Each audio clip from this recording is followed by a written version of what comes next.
Good morning, everybody. First of all, I'd like to say I was quite taken when Jeff Rayson, who I've had a lot of dialogue with over trying to relocate the current mill that we're in, asked me to come down here today. And I thought, well, I'll be able to come down and tell you my story. We're in a very young, innovative process at the moment, but I hope that I can learn a lot from other speakers here today. So it's good to be here. Just a little bit about our background. Annie, my wife over here of 31 years, she's my person that's right beside me all the way through, and we've bought land. We are farmers at Dark Peak on Eyre Peninsula, and we've got 9,000 acres there, 6,000 of which we grow cereals and some pulse crops on, and we run 2,500 merino ewes. Now, as you know, with farmers, it is a make or break situation some of the times, and back about 4 years ago, we'd been through a bit of a hard one because the variables in farming can be so much different. First of all, on Eyre Peninsula, dryland farming, it is either wet or dry, and more dry than wet. So we have to try to negotiate the elements. The cost of putting a crop in, we don't always know what our input costs are going to be, and we've always got that problem with freight. So we decided that something had to happen. We had to take control of our future. And because I'm involved in horses, so I've got a few brood mares, and Gordon Richards trains for me at Morpheville in Adelaide. I went to see him one day and he was having a down day. And I said, "What's the matter, Gordon?" He said, "Billy," he said, "this is bloody hard." I said, "What's the biggest problem, mate?" He said, "Well, the feed price is killing us, and we're not getting many winners and this, that and the other." And I said, "Well, let's try and do something about it." So I went back home and I rang Peter Kersley from the Cummins Milling Company, and I said, "Pete, can we make a horse pellet, a good high quality horse pellet that we can feed thoroughbreds with and make it out of our grain?" He said, "We can, no worries." So we did it. And I took the first lot down to Gordon Richards, and after a month I phoned him up and I said, "Gordon, how's the feed going?" He said, "Bill," he said, "you've got it." He said, "This is brilliant."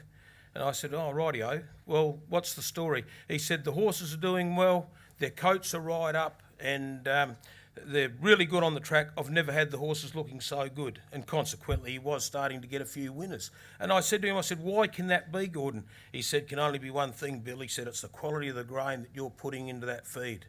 So then we went along and we started a commercial venture. Peter Kersley was making the pellets for us, and I started to go out and sell it.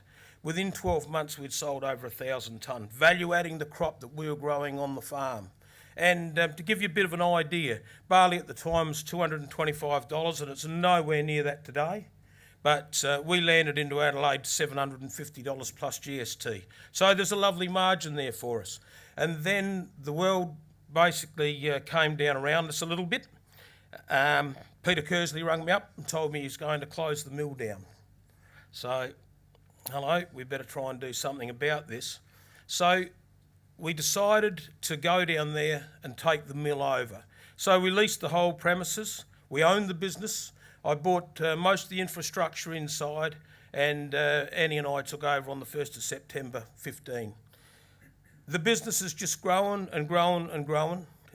We're operating with a very archaic sort of a setup. It was built in the 30s, and located within that building is also a flour mill, which is owned by another enterprise. But anyway, it's not just horse feed that we produce, it's poultry. We do sheep feeds, cattle feeds, rabbit, kangaroo. We have a very good market for rodent food. Now that is in breeding rats and mice.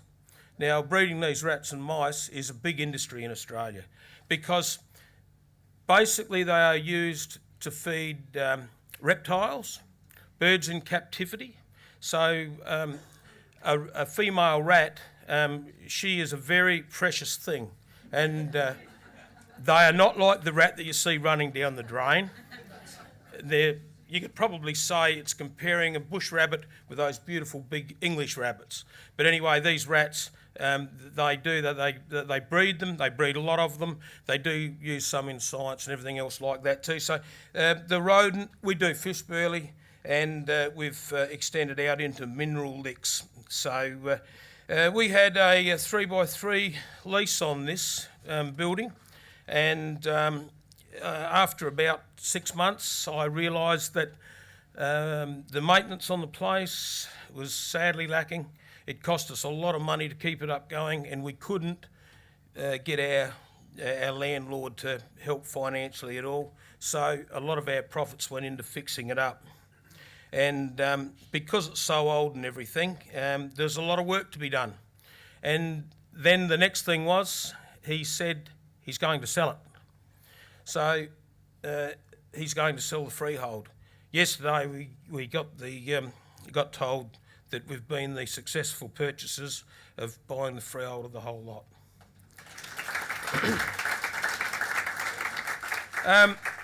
Now, last week I had to knock back a $10,000 order because we couldn't fulfil it. We can outsell our produce 5-1 at the moment, and we are looking to relocate. We've got our relocation point picked out. Basically at Cleve is where we wish to go, and if we can relocate in time, because we've bought this now, it has given us a time frame. It's given us a window where we can get this new mill up and going. It gives us a lot of time to work on it and do it properly and not interfere with lost productivity within our business itself. So it's going to flow on magnificently until we can get this new one. That is the birthday cake we want, is the big mill. And if we can get that up and going, then we can go forward. We have to be passionate about it, and we are. You have to have the energies to want to do it, and we do. And what we're going to do is, when we can relocate, after making sure we've got a lot of work to do on the mill that we've just purchased. There's another $400,000 we're going to have to spend there, but we'll do that, and it will become a good little mill, really. So it'll keep us on going. But by the time we get up there, employment within 5 years, we hope to employ 30 people full time, and we will be doing small packaging. At this point in time, we sell throughout Australia, mainly in South Australia, Victoria, but we also send other product to West Australia, a lot into the Northern Territory, and the Eastern States is yet a market that we really want to open up. But what's the point in opening it up if we can't produce the goods? So we don't want to have people saying, look, what's the point in doing this? Well, why get it from Butterfields if they can't produce? But anyway, all in all, that's what we want to do. That's stage one. I'll quickly go through. My vision for stage two is to get a 20 to 30,000 lamb feedlot up and going, where we will use the feeds from the mill into the feedlots, currently talking to Thomas Foods.